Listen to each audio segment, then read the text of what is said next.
8th Congressional District in Congress, and she is on the line with us now. Congresswoman, who's your favorite band? Well, I listen to a lot of Christian contemporary music, so not quite the same as that, but also classic rock. I like country. I like all kinds of music, quite frankly. You know, it's funny, like 80s rock is now basically what country is now. When I listen to like Eric Church or Florida Georgia Line, I'm like, that sounds more like just like an 80s rock song, so go figure. But I don't want to go off on any tangents with you. I do want to talk about something very important, and that's obviously all these people coming across your border in Arizona and Texas, of course, and California to a certain extent, that are on the terror watch list. We know that they're on the terror watch list. We apprehend them, right?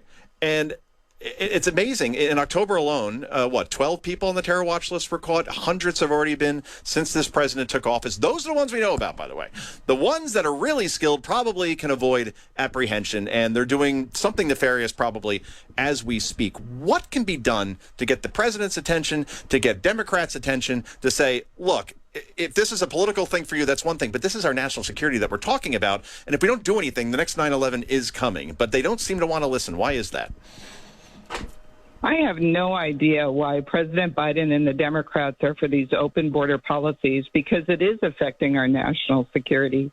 As you said, there were 12 people on the terrorist watch list just in the month of October of this year, 169 total in fiscal year 23. And so these are people that we caught.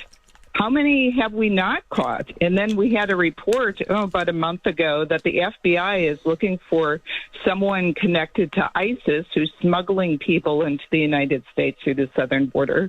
I mean, what we can do and what the U.S. House of Representatives, Republicans have done is we passed a bill, H.R. 2, which effectively would secure the border by implementing the policies that President Trump had, because it was remain in Mexico while your asylum claim is being processed. That would automatically cut down in the number of people coming across the border, because they'd have to stay in another country. They couldn't get into the United States right away. It also increases the standard to claim asylum. And so we passed that back in May of this year. It's sitting over in the Senate. Schumer's in control of the Senate. He's not moving it. But what Republicans, I think, are going to do next is when Biden and Schumer want Ukraine funding, we're going to tie that to the policies in HR 2, which is the border security. And I think that's where we have the leverage. And because both Republicans and mostly Democrats and Biden want Ukraine funding, we need to tie it to border security. And that's exactly what needs to be done. And it drives me nuts when I hear Kamala Harris on 60 Minutes say, short term, we need a safe, orderly, and humane border policy. And long term, we need to invest in the root causes of migration. Gee, you've already been in office for nearly 3 years. Maybe we should get on that. She says, but the bottom line, Congress needs to act. Come on, participate in the solution instead of political gamesmanship. Congress has acted. and then, of course, Bill Whitaker is doing the interview, doesn't even push back. Like, no, that's not true. Congress has acted. He just nods his head and moves on to the next topic. Anyway, Congresswoman, can you stick around until after the break? Yeah. All right, great. We will have back with Congresswoman Debbie Lesko in just a moment. We're up against a hard break, but we will continue this conversation when we come back.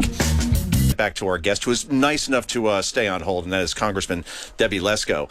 Congressman, I want to get your thoughts on the new House Speaker, Mike Johnson. Obviously, took a while to get there, of course, before he became House Speaker. But with this continuing resolution where he had to get Democratic votes in order to pass it, is that something that left a sour taste in the mouth of some folks on the right on Capitol Hill, or was this something that he really had no choice and this was the only way to move the government forward? Well, I really like Mike Johnson. He's a very trustworthy man of integrity, so that's why he got unanimous vote in the U.S. House of Representatives.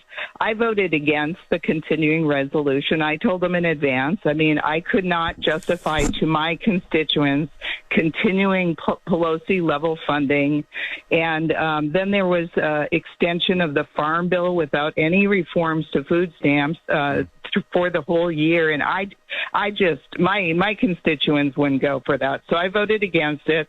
And as you saw on Wednesday, some of the Republicans voted with all the Democrats to tank the appropriations bill, one of the appropriations bill, by voting against the rule. Because once you vote against the rule, you can't bring the appropriations bill up to the floor for a vote. Yeah. So they did that as a warning to Speaker Johnson that, hey, we got to get our fiscal house in order. And, to Mike Johnson's credit, he's trying to get all the 12 appropriations bills through. He has met with the Senate. He's met with the president. He didn't see another choice.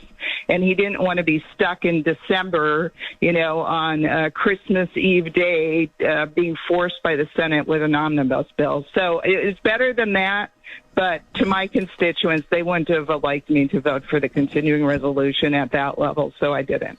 Excellent. And you didn't go public like we saw happen so often with Kevin McCarthy as far as like screaming about it on cable news somewhere, right? I mean, you told Mike Johnson out of respect, privately it seemed, obviously you're going to tell your constituents like, here's how I'm going to vote on this, but you didn't make a show of it. I think more of that has to be done. Democrats are exceptionally good at doing that behind the scenes instead of backstabbing each other, it seems. And we're talking to Congresswoman Debbie Lesko. Want to know where you come down since obviously you represent Arizona, or at least the 8th district in Arizona.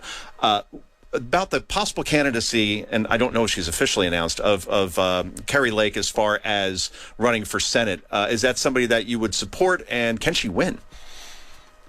Well, definitely if she wins the primary, I'm going to support her full strength. We have two Republican candidates in the primary, Kari Lake and Mark Lamb, who's a sheriff in Pinell County, which is a county just south of the Phoenix area. Both are good candidates, and so I'll probably wait till the primary is over, and then I'll be full in support of whoever wins, because I tell you what, Ruben Gallego is a total liberal.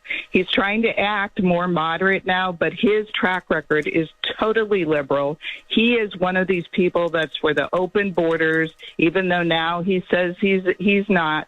He is. I've served with him in the Arizona House of Representatives, and now I serve with him in the U.S. House of Representatives, and the guy has a total liberal track record, and he is way more liberal than Arizona, so I really hope he does not win. I just can't see any candidate running on an open border policy or not being completely and totally tough on that topic and winning. I get that Arizona has become, it used to be a solid red state. I don't think anybody had won it since, I think, Bill Clinton in 1992 before this election, or maybe it was 96. But now, is it because so many people are migrating from California to Arizona that it's become more purplish than red?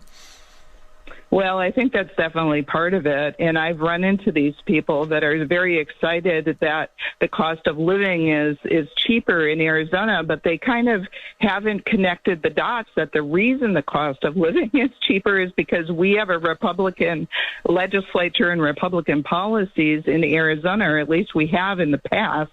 Now we have a Democrat governor, so it's kind of going the other way. And that's why the policies that we have had historically have had cheaper cost of living here in Arizona. And now it's changing. These people come in and they're like, oh, I like these liberal policies. And they have forgotten that that's why they left California to begin with. It's amazing. And we're talking to Congresswoman Debbie Lesko. We'll end things on a happy note. I think it's a happy note. So you're a mother of 3. See, I was lamenting before that I didn't have a third kid, just because, I don't know, you kind of come to appreciate certain moments, particularly when they're young. How old are yours now? And will they be getting into politics one day? My kids are all adults now, and I have 5 grandkids, and none of my kids, none of them is interested in politics at all. Oh, good for them. I don't know how I did it, but I tell you what, before I got into an elected position, I used to volunteer to register Republicans. And we go out in July in Phoenix, Arizona, outside in that heat and register Republicans, and I would take all of my kids with me and tell me they had to do it, and my husband, and we'd hand out water bottles and ask people to register to vote. So I think I burned them out at an early age. Oh, that's smart. That is incredibly smart. My daughter just had a crushing defeat. She's in 4th grade, and she ran for class president. And she prepared this speech, and it was a wonderful speech. I admittedly helped her with it to a certain extent, and it had jokes, but it had policy, all these things around raising money and getting all these cool things for the class. And she does the speech, and the teacher said, wow, that was one of the best speeches I've ever heard as a teacher. And then she's running against a boy in the class, and the boy promises free Chick-fil-A for everyone, and he wins. And I'm like, she's so now just completely disheartened by the whole process. So I'm like, no, you got to keep going. You got to keep going at it. But it's fun. And I guess you got married when you were young, because you look young when I see you on TV. So I assumed you had a couple teenagers running around. But all right, great. So you're an empty nester. How's that go? You're so sweet. No, my first child I had at 27. So my daughter is now 38. I turned 65 this year. So anyway, life you're has in the been sun. good. That must be doing it. It's the warm weather, isn't it? Because in Jersey, it just beats you down with the winters and everything. So I got to get to Arizona more. I was in Scottsdale last year, actually, at the Biltmore, I want to say. It was for some speech that I was hired to do. And I'm just like, I got to move here. This is just, you could breathe. There's no humidity. I mean, it's just a wonderful state. So should I go? Should I make the move? You should. It's a beautiful state. It's close to going to San Diego when it's hot. In the summer, you can go up north where it's cooler. You can go down south to Mexico if you want to. It's a great location, a great state. I love it here. Okay, well, that's it. I'm breaking news here. I'm out of Jersey. I'm going to Arizona, and that's the state to go. And again, Congresswoman, thanks so much for joining us. And I'm going to have to listen to some more Christian rock, I guess. I think that needs to be added to my palette. So thank you for that education as well. All right. Thanks so much, Joe. You take care, and happy Thanksgiving. Happy Thanksgiving. Yes, that's only a week away now. Amazing. Thank you so much. And this is Joe Concha.